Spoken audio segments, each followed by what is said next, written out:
Hello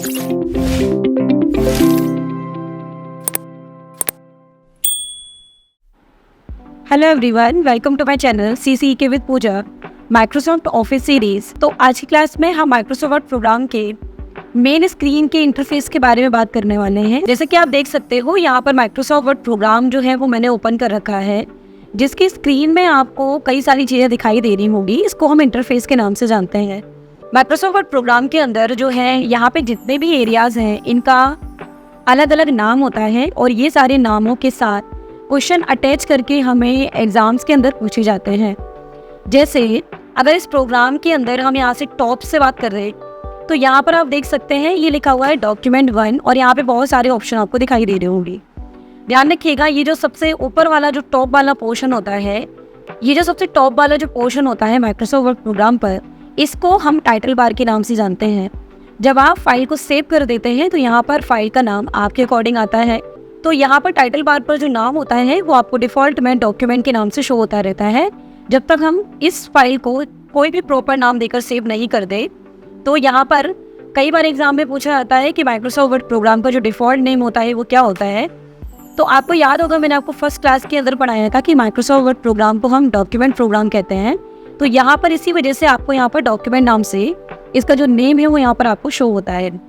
अब यहाँ पर अगर हम टाइटल बार की लेफ्ट और राइट पोर्शन की बात करते हैं तो यहाँ पर आपको लेफ्ट में कई सारे ऑप्शन दिखेंगे और इसी तरीके से आपको राइट साइड पर भी कुछ ऑप्शन दिखाई देंगे। तो यहाँ पर अगर हम राइट पोर्शन की बात करते हैं तो यहाँ पर आपको ये 4 बटन दिखाई देते हैं। यहाँ पर ये मिनिमाइज बटन है, जिसका इस्तेमाल करके आप अपने प्रोग्राम को जो है वो मिनिमाइज कर सकते हो। तो जो सेकेंड बटन है वो रिस्टोर और मैक्सिमाइज होता है, विंडो को छोटा और बड़ा करने के लिए। जो यहाँ पे लास्ट बटन होता है उसको हम क्लोज बटन के नाम से जानते हैं। अगर मुझे इस प्रोग्राम को बंद करना हो तो मैं क्लोज बटन पे क्लिक कर दूंगी और ये आपके सामने जो खुला हुआ माइक्रोसॉफ्ट वर्ड का प्रोग्राम है ये क्लोज हो जाएगा। इसी तरीके से अगर हम लेफ्ट की बात करते हैं तो यहाँ पर आपको बहुत सारे ऑप्शन दिखाई देंगे। जैसे यहाँ पर आपको सेव का बटन दिखाई देगा, यहाँ पर आपको अनडू, रीडू और कुछ और भी ऑप्शन हो सकते हैं जो यहाँ पर आपको दिखाई दे। तो इस पूरे एरिया को हम यहाँ पर बोलते हैं क्विक एक्सेस टूल बार। आपको यहाँ पर एक छोटा सा ऑप्शन दिखाई देगा, यहाँ पर इसका नाम शो करेगा क्विक एक्सेस टूल बार। अगर आप इसको क्लिक करते हैं तो यहाँ पर आप उन ऑप्शंस को रख सकते हैं जिसका इस्तेमाल आप अक्सर करते रहते हैं। जैसे अगर आपको फाइल को सेव करना हो तो आपको फाइल मेन्यू में आने की ज़रूरत नहीं होती, बल्कि आप क्विक एक्सेस टूल बार पर ही यहाँ पर ये जो सेव बटन है आप इसका इस्तेमाल करके फाइल को सेव कर सकते हैं। तो बेसिकली जो क्विक एक्सेस टूल बार के ऑप्शंस होते हैं उनका इस्तेमाल आप करते हैं जब आपको क्विकली इन ऑप्शंस तक पहुँचना होता है, तो इसीलिए हम इसको बोलते हैं क्विक एक्सेस टूल बार। उसके बाद यहाँ पर अगर थोड़ा सा नीचे की तरफ आते हैं तो यहाँ पर आपको फाइल हो, insert, draw, design, layout, references, mailing, review, viewer, help, ये आपको ऑप्शन मिलते हैं। ध्यान रखिएगा, इनको हम मेन्यू के नाम से जानते हैं। जैसे फाइल मेन्यू, जैसे home menu, search menu, view menu, design menu, ये सारे मेन्यूज होते हैं जिनके अंदर आपको कई सारे तरह के ऑप्शन दिखाई देते हैं, जिनका इस्तेमाल हम करते हैं डिफरेंट टाइप के ऑप्शन तक पहुँचने के लिए। उसके बाद अगर हम थोड़ा सा और इसी पोर्शन में नीचे की तरफ आते हैं, अगर इसी में हम यहाँ पर थोड़ा सा नीचे आते हैं तो यहाँ पर मुझे बहुत सारे ऑप्शन दिखाई देंगे। ध्यान रखिएगा, इसको हम रिबन एरिया के नाम से जानते हैं। जो आपको ये बहुत सारे ऑप्शन दिखाई दे रहे हैं ये रिबन एरिया है और रिबन एरियाज पर आपके ये ग्रुप बने हुए हैं। जैसे ये क्लिपबोर्ड ग्रुप है, ये फॉन्ट ग्रुप है, इसके अंदर फॉन्ट से रिलेटेड आपको सारे ऑप्शंस मिलते हैं। ये पैराग्राफ ग्रुप है, स्टाइल्स ग्रुप है, एडिटिंग ग्रुप है एंड एडिट्स का ग्रुप है। तो ये सारे जो है रिबन्स पर पड़े हुए ग्रुप्स होते हैं। उसके बाद अगर हम इस प्रोग्राम में थोड़ा सा और डाउन में आते हैं तो यहाँ पर मुझे एक स्केल जैसा दिखाई देता है, इसको हम रूलर के नाम से जानते हैं। तो रूलर आपके पेज पे आ रहे टेक्स्ट की जो पोजीशन होती है उसको फिक्स करने के लिए इस्तेमाल करते हैं।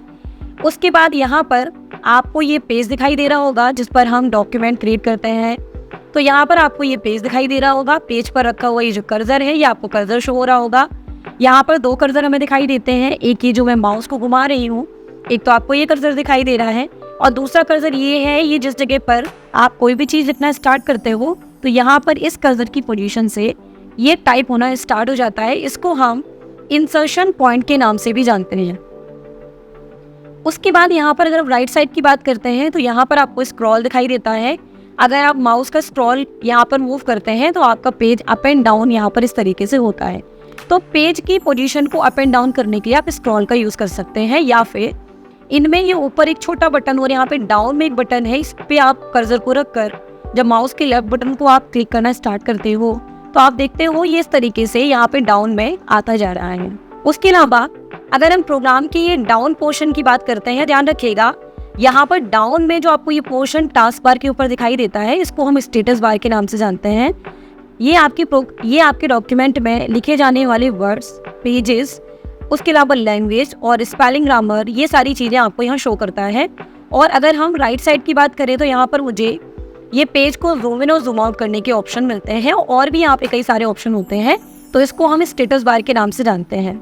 तो बेसिकली माइक्रोसॉफ्ट वर्ड प्रोग्राम के अंदर जब आप इसके इंटरफेस की बात करते हैं तो आपको इंटरफेस में कुछ डिफरेंट टाइप की चीज़ें दिखाई देती हैं, जिनके बारे में आपको, अगर आप माइक्रोसॉफ्ट वर्ड इस्तेमाल करते हैं तो आपको इनके नामों के साथ इनकी पोजीशन ज़रूर मालूम होनी चाहिए। जैसे स्टेटस बार कहाँ पर होता है, या फिर मेन्यूज़ हम किसको कहते हैं, रिबन एरिया क्या होता है, इसके अलावा टाइटल बार कहाँ पर होता है। क्योंकि तो बहुत सारे कॉम्पिटिशन एग्जाम के अंदर भी माइक्रोसॉफ्ट वर्ड वगैरह के क्वेश्चन इस तरीके से आ जाते हैं। तो आज की क्लास में आपने माइक्रोसॉफ्ट ऑफिस वर्ड प्रोग्राम के इंटरफेस के बारे में जाना, इंटरफेस क्या होता है या फिर इंटरफेस के अंदर आने वाली डिफरेंट जो पार्ट्स होते हैं उनके क्या क्या नाम होते हैं। तो उम्मीद है कि आपको आज की क्लास समझ आई होगी। तो नेक्स्ट क्लास में हम इसी तरीके से कुछ और ऑप्शंस के बारे में बात करेंगे। मिलते हैं नेक्स्ट क्लास में।